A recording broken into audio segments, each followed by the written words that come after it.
So, my topic was what are the effective strategies, activities, and approaches to teaching? So, my first question was in what ways are you committed to your students as a teacher? Um, that's interesting. Um, I'm pretty much all in. I mean, I literally care for every one of them, from Right. the hardworking advanced student who takes their own responsibility to the one that struggles or misbehaves.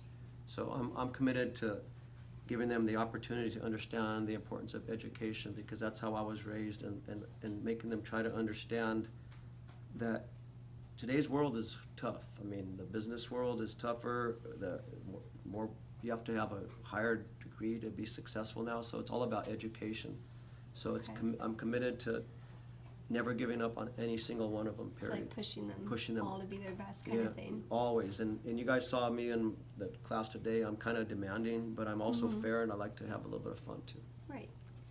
The next one is how would you adapt your teaching or instruction to certain students' individual needs? Well, if a student has, well, we have to do a lot of whole group stuff and a lot of one size fits all sort of, but no, the students will have, some of them have, individual education plans.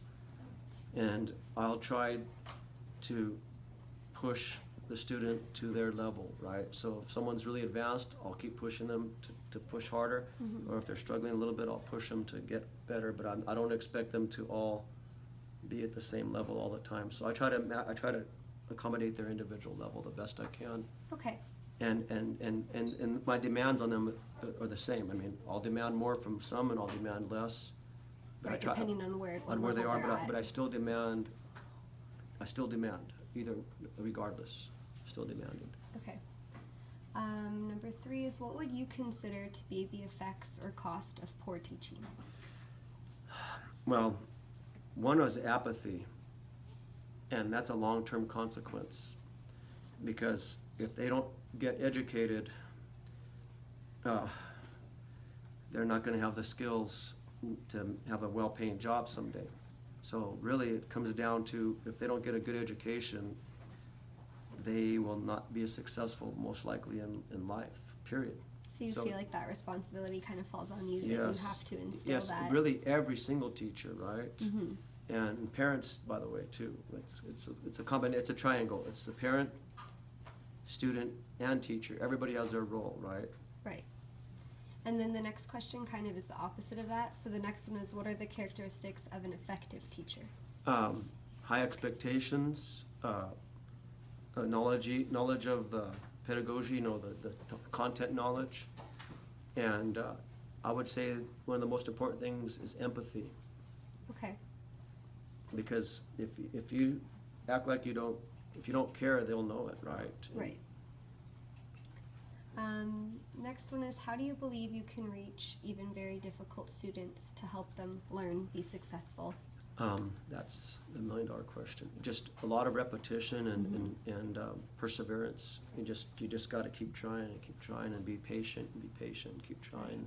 Not give up. Not give up, thing. yeah, because if you can't, and I won't give up. I'll push. I won't give up on any of them. What are some of the different activities that you incorporate into your teaching for the students? Well, since we're doing science, ideally we would do more hands-on labs. That's what they really want, right? Right. Always. But being realistic with time for preparation of hands-on with 3 groups a day, that's just not plausible. So we integrate as much technology as we can to supplement some of the stuff that they could not get if they were to do it physically. So like a lot of electronic media, the most I can. When I'm teaching in the front, we use like the YouTube, we were talking about that a little bit, and the images, and then some of our online systems have pretty good little tools and activities and what they call virtual investigations, where they can actually do experiments without the actual stuff. They can actually do better experiments, because I could never create some of those in the real world without killing myself. So a lot of virtual. As time goes on, we have iPads, and I've learned that the iPads end up being a toy to me. I mean, kind of, in a way I like it, in a way I don't, but I kind of like old school. We do a lot of journals and some little bit of art and drawing, because that Right. uses all their senses, all their, all their Right. multi-modes. Well, today how you were even doing the activities on like the smart board, is that pretty normal? Like you do that versus like just reading from the textbook Yes, every day? yeah, You yeah, do it's that a pretty lot? normal. That's fairly normal. Okay. But it always starts with, it's gotta have, the foundation has to be, in my opinion, a expository reading, right? If it's Right. not, if there's no reading, it's not gonna absorb as much. And videos help a lot. I mean, videos help a lot. We are blessed to have all those, technology. Right, like even what they're working on now Yes, on the yeah, computers, as is of- that yeah. like a hands-on? Yeah, and right now, I can just, what they're doing right now is we have a system that's called Education Galaxy, which they run a diagnostic and, based on the standards we're supposed to teach, and it will identify their weaknesses and give them like a custom set of questions to cool. answer. And that is a hugely wonderful tool. Because it's custom It's- kind of to it- each yeah, of them. there's no Okay. way I could adapt to, everybody's different exact things, so Right. technology can help. That kind of goes back to other questions. Technology can help identify their weaknesses, right? Mhm. And even though I'm not doing reading this year or math, but there's other, like online diagnostic systems, or in the science, we look at the data, because all of our questions are based on some standard, so you correlate the standard to their weakness, and then I kind of, hope I'm answering the question, but you correlate their weakness to the standards, so you know what area they're weak in. Okay. It's all about standards-based learning. The next one is, let's see. This one, Sarah kind of asked something similar, but again, how do you take care of the emotional needs of your students? How do you make sure you I try to, take care of that? I try my best to have some kind of relationship with all of them, and I get kind of pushy with them, but I try to let them know I really care. I mean, that's what it comes down to, because I think when they know that you care, they care. Right. And they can sense that. I mean, they can sense it. Sometimes it's easy, it's more difficult with some than others, but in general, they know. Yeah. They can feel it. It goes back to empathy. Back to empathy. This next one is, let me see here. How do you keep your students interested and motivated? Well, I don't give them a choice. Just kidding. No, but seriously, it's all about just explaining why it's so important. Mm-hmm. It's all, to me, it's all about STEM, science, technology, engineering, and math. Because I worked in the private sector, and I saw us getting our butts kicked. And I saw for 30 years, since the 80s, all the offshoring of all of our jobs. So Yeah. I'm trying to make them understand we live in a global economy now, and it's not gonna get easier. And if you want a Right. chance, you've gotta get that degree or some kind of skill after high school.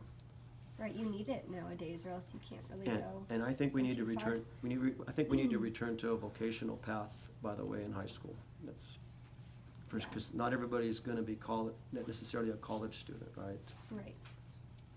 The next one is, what do you do to create a positive learning environment, and then do you think that it's important to have that positive learning environment? Well, first, yeah, you saw my teaching, I'm a little bit demanding, but Mhm.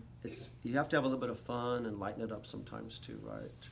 Right. And just praise the ones for doing the good things, and then explain, showing empathy why you need to do things. So try you to- think it's pretty important to have that? Yes, you've gotta be positive, and it's, occasionally I can find myself, we're humans, we get negative, but in fact, I always say that, I don't wanna be negative, I wanna be positive, because basically, if you set the expectations of decent behavior and and instill the value of hard work, it takes care of itself. Right. The next one is, how do you incorporate writing into your lessons? Do you do any type of writing? Yes, and the truth is, teaching only science, it's a little bit different, but I used to Right. teach all subjects, but we have a So concept this is your called. first time only Yeah, doing the science?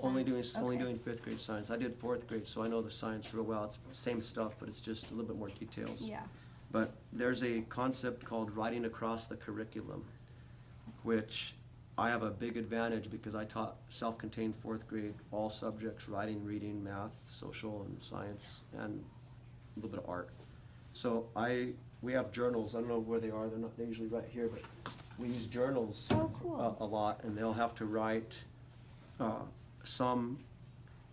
For social, I like to use prose a lot for certain things. You know, they say stuff in their own words, but for science, they usually, I like them to illustrate things and draw pictures and illustrate and write a lot. And on occasion write, you know, a lot of descriptive writing.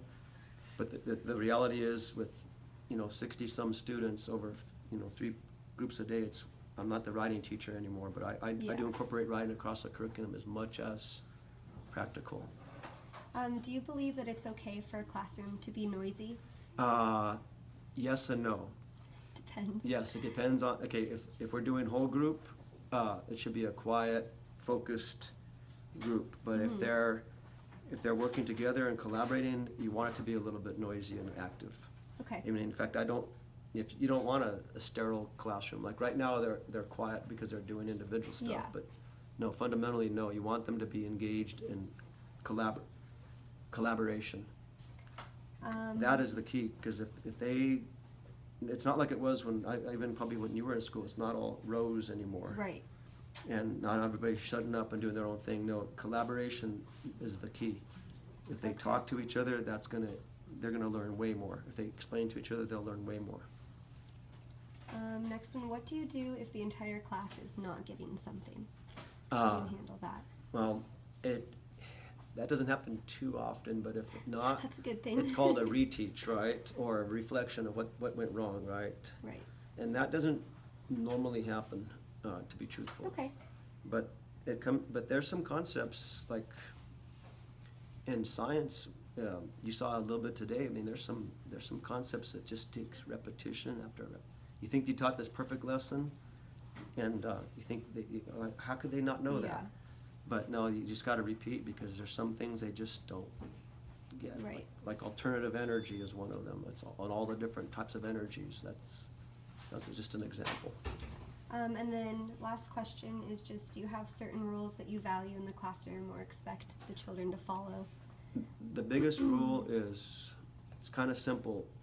Pay attention when the teacher's teaching, and show and just be respectful to each other. That's pretty much it's all about, comes down to respect of the teacher and of each other. Right. That's the biggest rule. And of course, traditional stuff, raise your hand to speak and all that, because that's a big rule, because you can't have people just going wild when we're doing, you know. Yeah. Well, that was the last one. That is it. So thank you so much for this interview. Thank you.